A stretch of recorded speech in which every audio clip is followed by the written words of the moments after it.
আমাদের সুন্দরবন ট্যুরের দ্বিতীয় দিনে আমরা চলে এলাম দোবাকি ক্যাম্পে। দোবাকি ক্যাম্প হলো সুন্দরবনের মধ্যে একটি বিখ্যাত স্থান।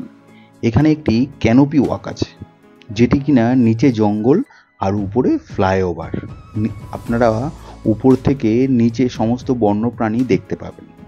এই ক্যানোপি ওয়াক প্রায় 500 মিটার লম্বা এবং 20 ফুট উঁচু একটি ওভারব্রিজ, গ্রিল ও জারের বেড়া দিয়ে এই ক্যানোপি ওয়াকটা বানানো থাকে। আর আপনারা এখানে দেখতে পাবেন সুন্দরবনের রয়্যাল বেঙ্গল টাইগার এবং হরিণ এবং অসংখ্য পশু পাখি।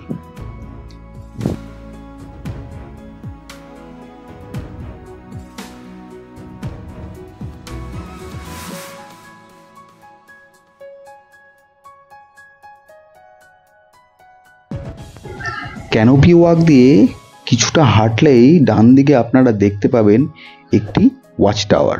এই ওয়াচ টাওয়ার দিয়ে একটু দূরেই একটি মিষ্টি জলের পুকুর দেখা যায়। এই পুকুরে সমস্ত বন্যপ্রাণীরা সব জল খেতে আসে।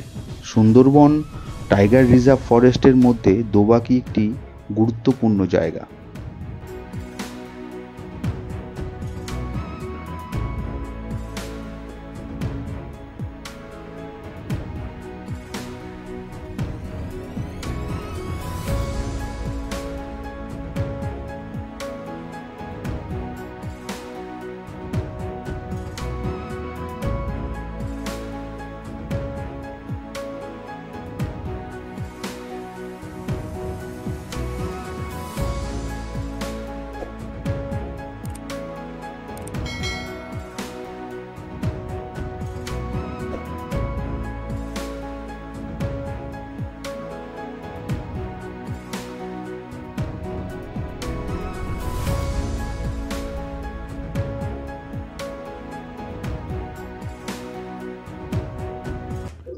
দোবাকি থেকে ফেরার সময় আমরা এলাম সুধন্যখালি বিটে, যেটা কিনা সজনেখালি বিট থেকে একটু দূরে জলপথে অবস্থিত।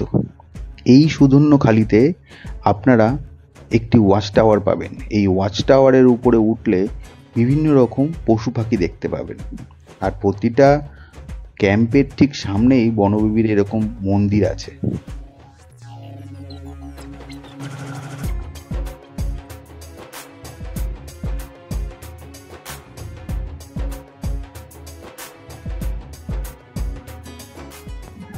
সুন্দরবনের গভীর অরণ্যে আপনারা মূলত সজনেখালি, সুধন্যখালি, দোবাকি এই সমস্ত ফরেস্ট ক্যাম্পগুলো পাবেন, যেখানে কিনা প্রত্যেকটাতেই ওয়াচ টাওয়ার আছে। সুধন্যখালি ঘোরার পর আমরা আস্তে আস্তে ফিরে এলাম আমাদের হোটেলে। এর পরবর্তী এপিসোডে আপনাদের দেখাবো সুন্দরবনের আরও অজানা সব কিছু।